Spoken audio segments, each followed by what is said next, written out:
大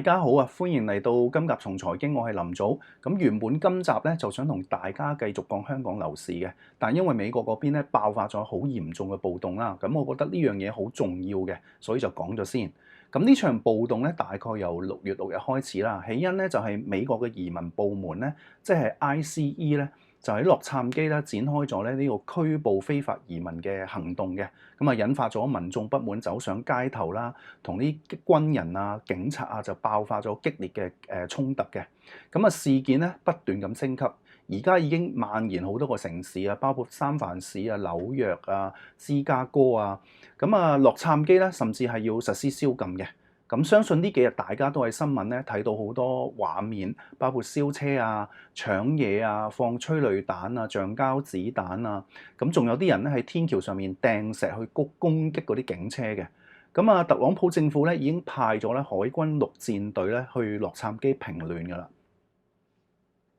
事態咧就越演越烈。一方面咧，我哋睇到咧就係軍民嘅衝突咧越嚟越嚴重；另一方面咧，亦睇到咧聯邦政府同埋州政府嘅關係咧越嚟越對立嘅。咁啊，好多民主黨人咧都出嚟批評特朗普嘅行動啦，話佢係製造分化，唔合程序，喺度玩弄政治。咁啊，仲一齊咧就發表聯合聲明咧，就譴責特朗普濫權嘅。咁啊，加州州長咧仲話要起訴特朗普，話佢咧未得州政府嘅同意咧，就派軍隊到加州嘅。咁呢件事咧，其實已經可以寫入歷史㗎啦，因為唔計呢次咧，美國歷史上咧只係發生過3次咧，就係未經州政府嘅同意啦，聯邦政府咧就派兵去呢啲州嘅。咁對上2次咧就係1965年同埋1957年。一次咧就係聯邦政府派兵去保護啲黑人學生返學，另一次咧就係派兵去保護嗰啲反種族政策嘅遊行嘅。咁喺呢件事上面咧，時事評論界咧主要就分為2大派嘅，一派咧就係企喺美國民主黨同埋左派嗰邊，咁好似吳志森啦。咁啊話特朗普咧係將美國推向內戰啦，話佢唔合法啦、越權啦、唔合程序啦，都係嗰啲左派嘅論述嚟嘅。咁另一派咧就係企喺傳統嘅右派嗰邊去諗嘅，咁好似陶傑啦，咁啊話特朗普咁做咧啱啊，因為非法移民係非法㗎嘛，梗係要捉啦。只要我哋深入咁去了解成件事嘅話咧，就會發現呢次嘅暴亂嘅背後咧，其實係民主黨同埋左派對特朗普同埋 MAGA 派右派嘅一場政治鬥爭嚟嘅。咁而且咧，事件反映咗咧，其實兩派嘅呢種鬥爭咧，已經係開始走向暴力化㗎啦。咁喺今年3月嘅時候咧，我都寫過2篇文章，就講特朗普嘅2.0咧，究竟想做乜？咁我嘅結論咧，就係佢係想將呢個左派嘅意識咧，徹底咁樣剷除嘅，即係嗰啲大愛包容啊、LGBTQ 啊，咁啊，以免咧自己將來咧係被清算嘅，確保 MAGA 派咧可以繼續執政。不過喺呢度咧，我有少少想修正嘅，我覺得咧要剷除左派嘅意識，嗰個工程咧太過浩大艱巨啦，唔係幾年時間咧可以完成嘅。咁特朗普當前最重要係要確保佢嘅 MAGA 派係可以繼續掌握美國嘅政權嘅，即係永續執政啊！咁呢個咧對特朗普嚟講咧係絕對係重中之重嘅。咁啊好多香港嘅反政府人士啊，都好希望特朗普咧可以代佢哋對抗中國啊。但呢個咧都係只不過係一廂情願嘅諗法嘅啫。特朗普最大嘅敵人咧，其實唔係中國政府、俄羅斯或者北韓，而係美國自己內部嘅政敵。咁呢啲政敵咧，為咗對付佢咧，其實喺過去嗰幾年咧已經做咗好多嘢㗎啦。咁我覺得咧，其實已經越過晒美國200幾年嚟民主政治嘅遊戲規則同埋紅線。咁啊，美國民主政治咧，其實有好多可取之處嘅，先至可以塑造呢個國家變得咁強大。咁其中一樣咧，我覺得好重要咧，就係喺政治競爭中嘅落敗者咧，一樣會得到法律賦予嘅人身啊、財產嘅安全保障嘅。咁啊確保嗰個政權咧係可以和平咁轉移嘅。咁美國總統無論係在任啦或者卸任啦，都有免被刑事起訴呢種權利嘅。所以喺歷史上咧，從未係出現過有總統係被刑事起訴過嘅，係一個都冇。特朗普咧就係唯一一個例外啦。咁佢身上嘅刑事案咧已經有幾十單㗎啦。咁當然啦，左派啊、自由派啦，可以有好多法律嘅角度嘅解釋嘅。咁啊，認為特朗普係歷史嘅例外嚟嘅。有啲左派咧，甚至拎呢樣嘢咧嚟攻擊特朗普，話佢係有罪之身啊。咁佢哋從來都冇諗過咧，其實起訴特朗普對整個美國民主制度嘅衝擊係有幾大嘅。你試下喺特朗普嘅角度去諗，點解200幾年嚟冇一個總統係被刑事起訴，只有我係例外呢？點解呢？除咗司法嘅打擊之外咧，其實特朗普咧亦係美國歷史上唯一一個咧被2次彈劾嘅總統嚟嘅。咁啊，雖然2次都唔成功啊，咁同時咧佢亦係少數被行刺過嘅總統嚟嘅。雖然到而家都揾唔到咩有力嘅證據話背後有陰謀詭計啊，但係你自己試下企喺特朗普嘅角度去諗，你會唔會質疑其實有人係用法治嚟做藉口喺度玩秋後算賬呢？仲已經咧去到一個程度，就係要攞佢條命啊！有呢啲咁嘅質疑，其實係咪好正常呢？所以我覺得喺特朗普嘅角度咧，其實呢4年任期最重要嘅事咧，唔係咩對付中國政府啊，幫烏克蘭去打俄羅斯呢啲咁嘅嘢咯，而係一定要永續 MAGA 派嘅執政，否則咧佢同佢成個家族將來咧係隨時咧係會遇到滅頂之災嘅，身家性命咧隨時都會不保嘅。咁點樣可以令到 MAGA 派係永續咁執政呢？嗱，我已經睇到好多特朗普嘅政策咧係圍繞住呢樣嘢嚟轉噶啦。咁其中一樣咧就係嗰個非法移民嘅問題啦。咁啊，美國嘅非法嘅移民咧估計大約有1100萬到1300萬之間啦。咁喺2024年咧，亞洲週刊咧就有一篇報導咧，就話喺拜登嘅任期入面咧，非法移民嘅數量咧係大增870萬嘅。咁馬斯克咧，亦都曾經就住呢樣嘢咧，就係批評民主黨咧，就想引入更多嘅非法移民咧，嚟增加自己嘅選票嘅。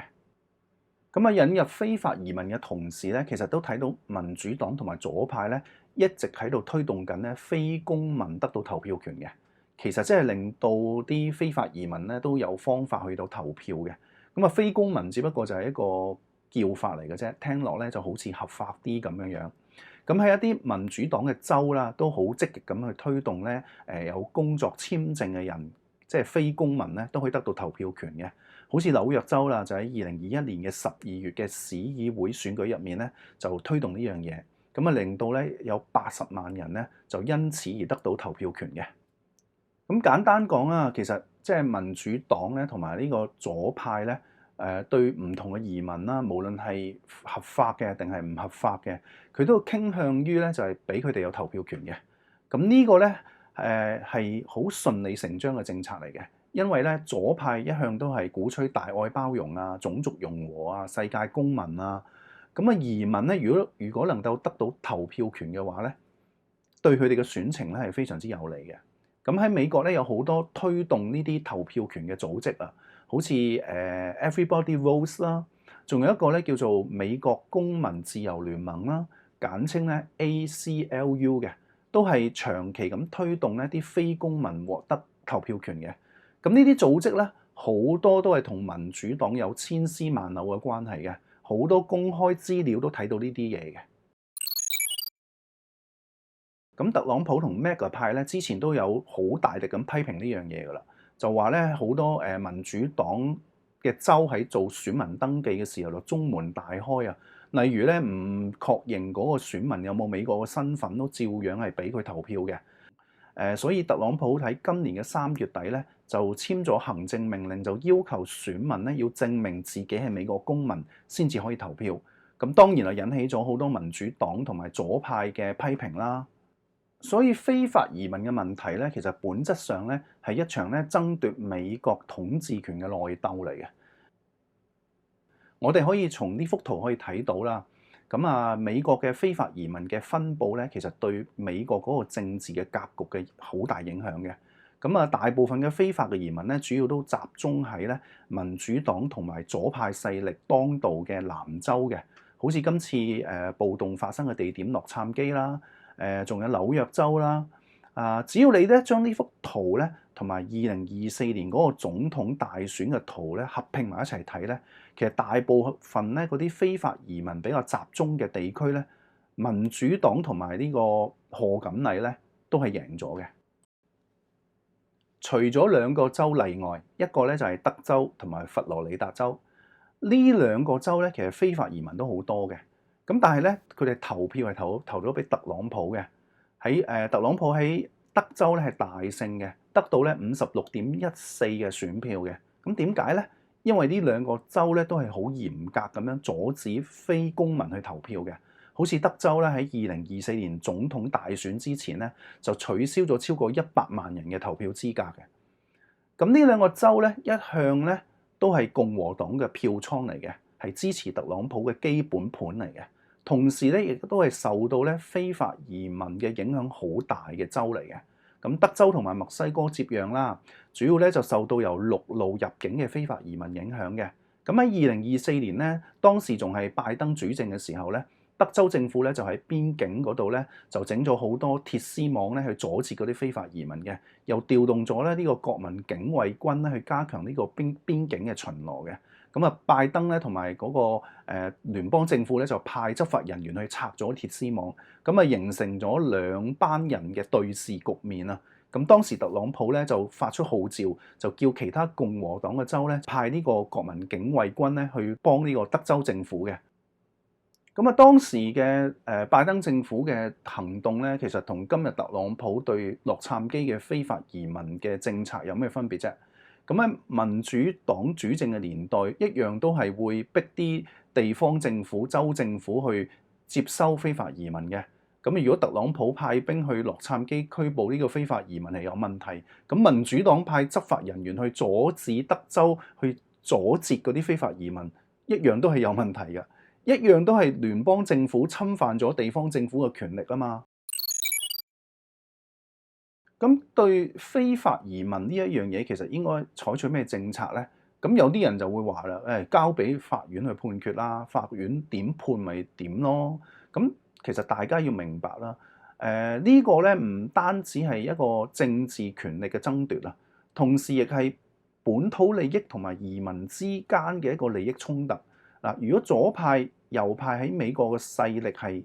叮當碼頭嘅，咁佢哋喺法院嘅勢力咧，亦都係一樣嘅。咁法官都係人啊嘛。如果佢哋一樣係會受到政治意識形態嘅影響嘅，咁今日呢個法院咁樣判，第二日咧，第二個法院可以推翻㗎喎。咁啊，聯邦法院啊、地方法院啊，對法律咧，亦都可以有各自唔同嘅解釋嘅。咁最終其實咧，司法系統咧，都係會一樣係淪為呢個政治鬥爭嘅工具嘅。整體上咧，其實民主黨咧同左派咧就想引入多啲嘅非法移民，咁啊幫助自己咧可以永續執政。特朗普同埋 MAGA 派咧同樣都係想永續執政，不過咧只係通過咧阻截移民、驅逐移民達成呢個政治目的，根本冇話邊邊啱邊邊錯嘅，大家只不過都係想爭奪嗰個政治權力嘅啫。其實美國咧應對啲非法移民嘅政策咧，都執行咗好長時間㗎啦。喺美國有啲城市叫庇護城啦，咁啊好似三藩市啊都有庇護城市條例啦，咁啊阻止聯邦政府即係 ICE 咧去執行移民法嘅。咁以前無論係民主黨或者左派執政，或者係共和黨右派執政，純粹咧都係鬆或者係嚴嘅分別嘅啫。都唔會話產生好似今日洛杉磯咁大規模嘅暴亂嘅，咁啊搞到要出動軍隊啊？點解會咁呢？嗱，我嘅睇法就係，當一個國家嘅資源財政充足嘅時候，佢個本土公民同埋一啲非公民可以得到足夠嘅資源嘅時候咧，當然可以相安無事啦。咁但係一旦財政出咗問題，佢哋嗰個本土公民同埋一啲非公民嘅利益出現咗矛盾，咁就會爆發衝突啦。我哋可以睇下美國財赤啊，咁喺2024年嘅時候咧，其實已經係升到疫情以嚟嘅新高㗎啦。咁啊，特朗普當選之後咧，係必然咧係會做嘢去保障佢自己嗰派嘅選民嘅利益嘅。咁啊，同時咧係會驅逐民主黨州份嘅非法移民，去打散呢個政治對手嘅一個佈局嘅，咁樣就可以永續嗰個 MAGA 派嘅執政啊嘛。呢個係非常重要嘅一步嚟嘅。